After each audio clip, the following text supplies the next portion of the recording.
Rainbow फंडे हा कार्यक्रम सुरू आहे मंडळी, आणि आपण आपल्या वाहिनीवर छान बालदिन साजरा करत आहोत. एक छानशी बालमैत्रीण सुद्धा आपल्या भेटीला येणार आहे, जिचं नाव आहे स्मिहा पाटोळे, जी दुसरीत शिकते आहे. स्मिहा, हाय, नमस्कार. नमस्कार. तुझं FM रेनबो या वाहिनीवर रेनबो फंडे कार्यक्रमात खूप खूप स्वागत करते.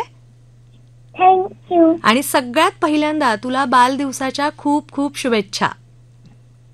धन्यवाद. येस. आता स्मिहा, लगेच तुझे खूप छान छान व्हिडिओज असतात, छान छान गोष्टी तू सांगतेस, मोठ्या मोठ्या माणसांच्या मुलाखती घेत असतेस, तर त्या सगळ्याविषयी आम्हाला जाणून घ्यायचंय. तर सगळ्यात पहिला प्रश्न मला तुला विचारायला आवडेल की हे सगळं तुला करायला आवडतं की आई बाबा सांगतात म्हणून तू करतेस? व्हिडिओ करायला मला मज्जा येते, म्हणूनच आई बाबा माझे व्हिडिओ करतात. माझे स्नेहाविष्कार युट्यूब चॅनल सुरू करायच्या आधी आई बाबांनी मला विचारले आणि मगच सुरू केले. मज्जा म्हटले तर व्हिडिओ तयार करताना मला तितकी मज्जा येत नाही. तो तयार झालेला व्हिडिओ पाहताना मात्र मज्जा येते. कारण व्हिडिओ तयार करताना पाठांतर, हावभाव या सगळ्याचे टेन्शन असते. बाबा सतत बोलत असतो, आधी तयारी कर, एडिटिंगला फार नको ठेवू. त्यामुळे व्हिडिओ शूट करताना कोणता ड्रेस घ्यायचा, कोणते लोकेशन घ्यायचे या सगळ्यावर मी आणि आई बाबा वाद घालत असतो. ही सुद्धा एक मज्जाच असते. स्नेहाविष्कार हे इतके अवघड नाव आहे. मी बाबाला म्हणते, चॅनलचे असे नाव का ठेवले आहे, कोण सर्च करणार? लोकांना चॅनलची स्पेलिंग सांगताना मला दम लागतो. पण ऐकेल तो बाबा कसला की हा तुला नाही समजणार म्हणत मलाच तो गप्प करतो. बर. वा. आणि तू आता छान छान उल्लेख केलास की शूटिंगसाठी लोकेशन ठरवताना, त्याच्यानंतर ड्रेस कुठला घालायचा, म्हणजे बऱ्याच गोष्टींचा विचार करतेस ग तू. म्हणजे आई बाबा तर विचार करतात, पण आई बाबांशी वाद पण घालतेस असं म्हणालीस, हो ना? हो, अगदी बरोबर. आणि मग आता ह्या सगळ्या तू गोष्टी सांगतेस किंवा वेगवेगळे तुझे जे आपण म्हणू शकतो अनुभव तू सगळ्या लोकांना सांगत असतेस तुझ्या या चॅनलच्या माध्यमातून. मग या गोष्टी कशा सुचतात ग तुला? तू कशी तयारी करतेस? आता आपण म्हणू शकतो तांत्रिक गोष्टी तू सांगितलेल्या आहेस, पण आता खऱ्या अर्थानं आता तुझं शूट सुरू झालेलं आहे. मग स्मिहा आम्हाला कशी गोष्ट सांगणार, सांग बघू. मी बाहेर फिरायला जाते, तेव्हा तिथे मी निरीक्षण करते. तेव्हा मला वेगवेगळ्या आयडियाज असतात.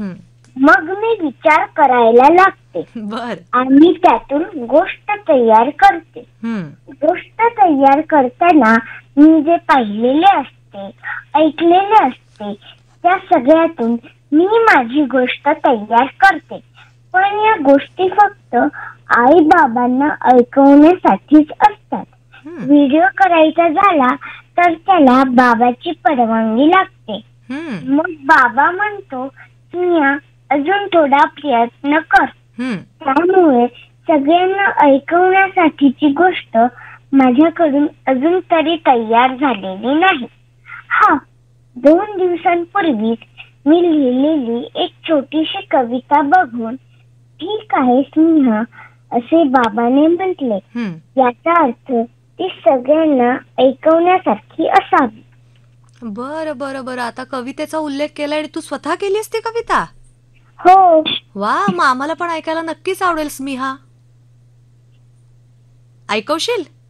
हो. मग ऐकव बरं. कवितेचे नाव आहे बाहुली. छान माझी बाहुली, माझीच आहे सावली, मी तिला सजवली, माझ्यासाठीच नटवली. छान ही बाहुली, मला ती आवडली, माझ्याशी ती खेळली, मी तिच्याशी बोलली. बाहुली लावते लाली, टिक्की लावते मी तिच्या कपाळी, आईने वाजवली टाळी, जाग आली मला सकाळी. बरं बरं बरं. वा वा वा वा. अगं तू सुद्धा एक छानशी गोडूशी भावलीच आहेस ग. आता या कवितेबद्दल सांगायचं झाले तर बर मी म्हटले होते तसे मी निरीक्षण करते, तसे मला सुचते. यात मी बाहुली बरोबर खेळते याचे प्रसंग आहेत. आणि हास्यचित्रेमधील अवनी लवली कोली या स्किट मधून शब्द सुचले आहेत. अशा पद्धतीने ही कविता तयार झाली आहे. वा वा वा वा, म्हणजे चित्रपट आपण म्हणू शकतो, चित्रपट किंवा मालिका. आता तू हास्य जत्रेचा उल्लेख केलास म्हणून त्यातले जे यमक होते ते यमक इथे तू बाहुलीच्या माध्यमातून जुळवलेस, हो की नाही? हो. तू सुद्धा खूप छानशी भावली. आणि आता तू शेवटी कवितेच्या म्हणालीस की आईने वाजवली गालावर काहीतरी टाळी आणि मग त्यामुळे मला सकाळी जाग आली वगैरे, असं ना?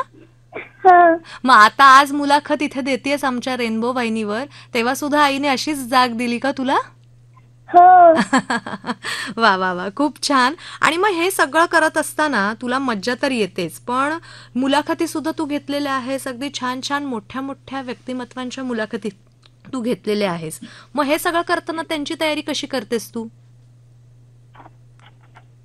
माझ्या व्हिडिओची सुरुवात ही शाळेमध्ये घेतल्या जाणाऱ्या स्पर्धांमधूनच झाली.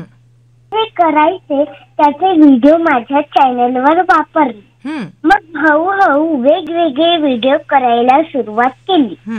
मुलाखत घेण्याची सुरुवात हा एक इंटरेस्टिंग किस्सा आहे. मला पडलेल्या प्रश्नांमधून हा मुलाखतीचा कार्यक्रम सुरू झाला. चांद्रयान-3 जेव्हा चंद्रावर गेले तेव्हा टीव्हीवर सतत त्याच्या बातम्या दाखवल्या जात होत्या. त्या बातम्या बघून मला काही प्रश्न पडले. मी बाबाला विचारले तेव्हा बाबा म्हणाला, थांब, यातल्या एक्सपर्ट व्यक्तीलाच तो प्रश्न विचार, ते उत्तरे देतील. अशा पद्धतीने मी पहिली मुलाखत खगोल अभ्यासक डॉक्टर सोमन यांची घेतली. या मुलाखतींची तयारी मी आधी करते. कोणाची मुलाखत घ्यायची आहे, त्यांचे नाव, ते काय करतात याची माहिती मला आई बाबा देतात. त्यानंतर मला सांगतात, यांना तू काय विचारशील ते सांग. मग मी सुरुवात करते. आणखी असे म्हणत 15-20 प्रश्न माझ्याकडून विचारून घेतात आणि मग सांगतात, आता यातले हे फक्त 5 प्रश्न विचार. अशा पद्धतीने 15 मिनिटांच्या मुलाखतीसाठी मला आधी 2-3 तास तयारी करावी लागते. वा वा वा. मग हे सगळं करत असताना शाळेतले मित्रमैत्रिणी, शाळेतले शिक्षक सगळे खुश असतील ना तुझ्यावर? शाळेत गप्पा मारताना मी मैत्रिणींना आज हा व्हिडिओ बनवला असे सांगते, पण त्यांना यात काही फार इंटरेस्ट नसतो. त्यामुळे त्यांना माझे व्हिडिओ आवडतात का हे मला माहित नाही. पण शाळेतली मैत्री म्हणून नक्कीच सगळे माझ्यावर खुश असतात. खूप खूप छान स्मिहा, तू आज वेळात वेळ काढून एवढा सकाळी छानपैकी आमच्या कार्यक्रमात सहभागी झाली आणि खूप छान माहिती आमच्यापर्यंत पोहोचवलेली आहेस. त्याबद्दल FM रेनबो परिवारातर्फे तुझं मनपूर्वक धन्यवाद. आणि पुन्हा एकदा तुला बालदिवसाच्या शुभेच्छा देते आणि तुझ्या पुढच्या वाटचालीसाठी सुद्धा शुभेच्छा देते. धन्यवाद.